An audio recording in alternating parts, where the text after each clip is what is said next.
Good morning, everyone. I have partially disassembled this Baldwin grand piano in the choir room at the church here. This is a Model E, and there's the serial number. It was made quite a while ago. I haven't dated it yet, probably the 20s or 30s. And this piano has had a few things done to it over the years. It's had the soundboard replaced, which is this guy here. It's also had the pin block replaced, which is up under here. I don't know if you can see it or not with the lighting. Right here is the bottom side of the pin block. That's what the tuning pins are driven into, and you can see it's laminated right here. You can see different laminates in it.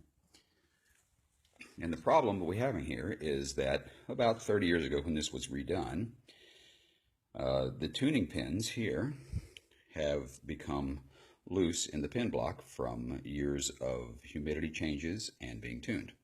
So I'm going to restring the piano and put larger tuning pins in.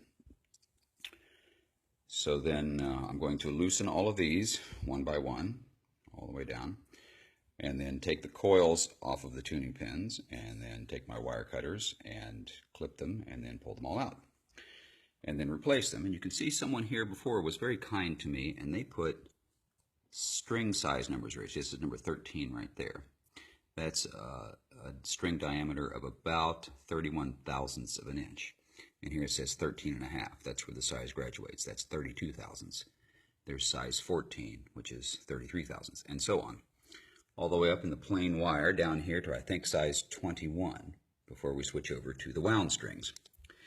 These strings, the plain ones, are just drawn steel, which are drawn to within, I think, something like 3/10,000ths of an inch of tolerance for circumference. You can see these have rust on them, so that means the circumference is messy, which means the sound is messy.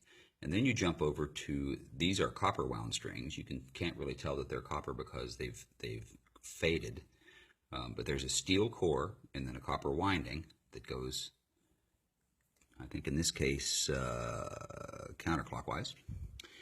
And you can see that they get larger and larger and larger the lower you go in the piano, until eventually you get to very fat ones, which are one string per note. And here you drop the size down, it becomes 2 strings per note. And then on up here in the plain wire, you have 3 strings per note. That's all for now. Bye.